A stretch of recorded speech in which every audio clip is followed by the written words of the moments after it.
एक ऐसा जालिम राजा जिसके जुल्म और खौफ के आगे जंगल के मासूम जानवर अपना सर नीचे झुकाकर गुलामी करने के लिए मजबूर हो जाते। उसके कहर से उसके सिपाही थर थर कांपते। उसके राज में एक गलती उसके सिपाही की मौत का कारण बन जाती। एक बूढ़ा शेर और शेरनी जिनके शरीर पर जख्मों के निशान थे, सालों से बेड़ियों में कैद अपने जीवन की आखिरी सांसें गिन रहे थे। अब लगता है मेरा अंतिम समय आ गया है। मुझसे अब और सहन नहीं होता। अगर मेरी मौत लिखी है तो भगवान मुझे इसी वक्त मौत आ जाए। ऐसा मत कहो भानु, हिम्मत मत हारो। ने सालों से हम जिस पल का इंतजार कर रहे हैं, जिसने हमारा घर बर्बाद किया और हमें यहाँ जुल्मों की बेड़ियों में लाकर खड़ा कर दिया, हमें उसे उसके अंजाम तक पहुँचाना है।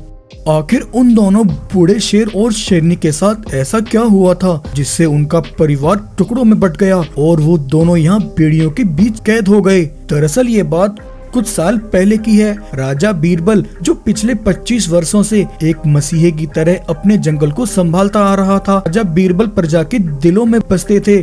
चंदन की लकड़ियों का व्यापार करने वाला राजा बीरबल जितना अमीर था उतने ही बड़े दिल का मालिक था।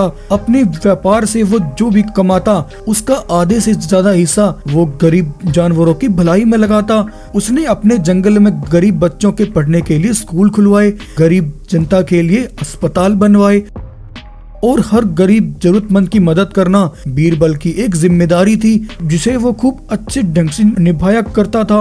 महाराज, आप हमेशा खुश रहें। पिछले कई वर्षों से पैसों की तंगी की वजह से मेरी बेटी का ब्याह नहीं हो पा रहा था, लेकिन अब मैं एक अच्छे परिवार में अपनी बेटी का ब्याह कर पाऊंगा। राजा बीरबल का एक छोटा बेटा था जिसे बीरबल अपनी जान से भी ज्यादा प्यार करता था।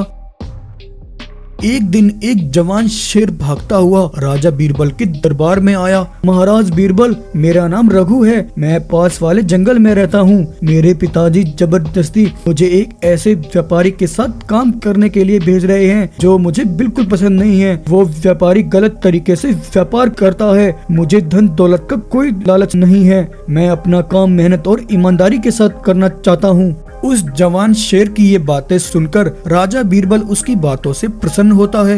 रघु, तुम्हारी नेकी और ईमानदारी और नेकी की मैं तारीफ करता हूँ। मुझे तुम्हारे जैसे ईमानदार नौजवान सिपाहियों की जरूरत है। आज से तुम मेरे साथ रहकर मेरे व्यापार का काम संभालोगे और व्यापार से मिलने वाली धनराशि को और 15 दिन में गरीब जानवरों में बांट कराओगे। चिंता मत करो महाराज, मैं अपना काम पूरी ईमानदारी के साथ निभाऊंगा। ये कहकर महाराज बीरबल ने रघु को अपने पास काम पर रख लिया। रघु जहाजों में लकड़ियां भरकर शहर की तरफ जा रहा था कि तभी रास्ते में कुछ लुटेरे डाकू जहाजों ने आकर रघु के जहाज को घेर लेते हैं और उन जहाजों पर मौजूद लुटेरे बाघ मानव रघु के साथ आए महाराज बीरबल के सारे सिपाहियों पर हमला करके उन्हें मार डालते हैं और उन्होंने लकड़ियों से भरे जहाजों को अपने कब्जे में ले लिया। तभी उन लुटेरे बाघों का सरदार बहरा बाघ जहाज से बाहर निकल कर आया और उसने सोने से भरा एक संदूक रघु को दिया। दरअसल रघु बहरा बाघ के लिए ही काम करता था। रघु, तुम्हें ये काम हर दिन जारी रखना होगा। मैं बीरबल के एक एक सिपाही को खत्म कर दूंगा। जब उसके पास मेरा सामना करने के लिए एक भी सिपाही नहीं बचेगा, तब वो बीरबल अपने आप मेरे सामने घुटने टेकने पर मजबूर हो जाएगा। अगले दिन रघु बीरबल के पास आया। महाराज बीरबल, हमारे सभी जहाज कल रात समंदर में आए तूफान में फंस गए हैं। उन्हें निकालने के लिए मुझे कुछ और सिपाहियों की जरूरत है। ठीक है रघु, तुम मेरे सारे सिपाहियों को अपने साथ ले जाओ और जल्दी से इस काम को पूरा करो। रात में रघु बहरा और उसके सिपाहियों से जाकर मिला। बहरा, बीरबल के लगभग सारे सिपाही मारे जा चुके हैं। जो चंद सिपाही बचे हुए हैं वो बूढ़े और बीमार हैं। ये बीरबल पर हमला करने का सही वक्त है। तुम जाकर इसी समय बीरबल पर हमला करके उसके परिवार को खत्म कर दो। लेकिन रघु की ये सारी बातें बीरबल की पत्नी भानु शेरनी ने सुन ली। भानु तेजी से वहाँ से भागी, लेकिन बहरा और रघु ने भानु को भागते हुए देख लिया। रघु, ये तो बीरबल की पत्नी भानु है। लगता है इसने हमारी सारी बातें सुन ली। रोको इसे, वरना ये हमारा सारा प्लान चौपट कर देगी। रघु कुछ सिपाहियों को लेकर भानु का पीछा करता है। भानु जैसे तैसे बचकर भागती हुई बीरबल के पास आई। अरे अरे भानु, ये तुम्हें क्या हुआ? तुम इतनी घबराई हुई क्यों हो? भानु ने वहाँ जो देखा वो सब बीरबल को बताया। भानु, ये तुम क्या कह रही हो? इसका मतलब रघु ने हमारे साथ धोखा किया है। वो धोखेबाज रघु मेरे सबसे बड़े दुश्मन भेरा से मिला हुआ है। उस रघु ने हमारे साथ बहुत बड़ा धोखा किया है भानु। उसने पहले ही धोखे से मेरे सारे सिपाहियों को मरवा डाला ताकि उस भेरा का मुझ पर हमला करने का रास्ता साफ हो जाए। भानु, भेरा कभी भी हम तक पहुंच सकता है। तब राजा बीरबल ने एक गाय को अपने पास बुलाया और उसे सब बात बताकर अपने बेटे शिवा को उसके साथ रवाना कर दिया। बलबीर और भानु वहां से भागकर निकलते, तब तक भेरा अपने सिपाहियों के साथ वहां पहुंच चुका था। भेरा और रघु ने मिलकर भानु और बलबीर पर हमला करके उन्हें बेहोश कर दिया।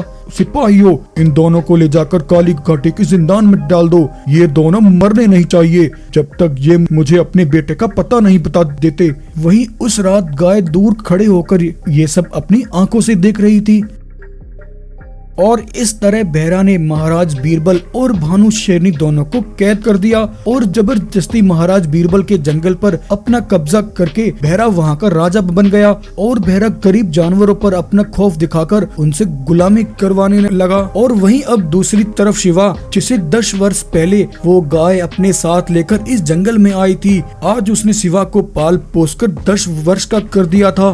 तभी आज अचानक से एक जिन उनके सामने प्रकट हुआ।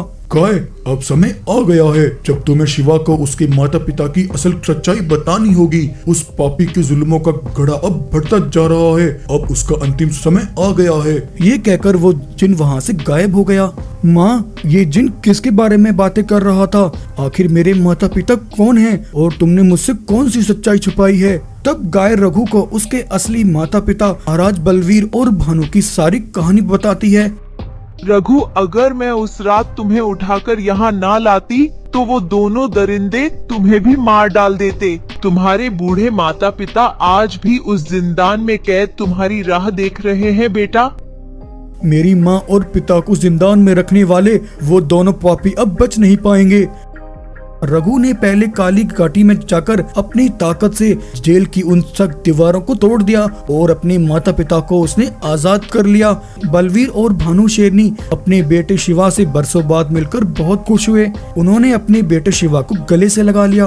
भानु, मैं तुमसे कहता था हमारा बेटा एक दिन हमें यहाँ से निकालने जरूर आएगा। बेटा, अब हमें मिलकर उन दुश्मनों को खत्म करना है। बलवीर अपने बेटे रघु के साथ अपने जंगल लौटा और उन्होंने जाकर गद्दार रघु और भैरत दोनों पर हमला किया और उन दोनों को घसीटकर लकड़ियों से बांध दिया। भाइयों, ये दोनों वही हैं जिसकी वजह से मैं पिछले 10 वर्षों से अपने माता पिता से दूर रहा और मेरे माता पिता इन जालिमों की वजह से बेड़ियों में कैद रहे। शिवा की ये बातें सुनकर जानवर भी दंग रह गए। बलबीर ने बहरा और रघु दोनों को जलती आग के हवाले कर दिया। बलबीर और रघु आग में जलकर तड़प तड़प कर वही मर गए और इस तरह बरसों बाद शिवा ने अपने माता पिता को जुल्मों की बेड़ियों से आजाद कराकर अपने परिवार को एक बार फिर से आबाद किया। तो ये कहानी आपको कैसी लगी? अगर कहानी पसंद आई हो तो स्टोरी को लाइक एंड चैनल को सब्सक्राइब जरूर करें।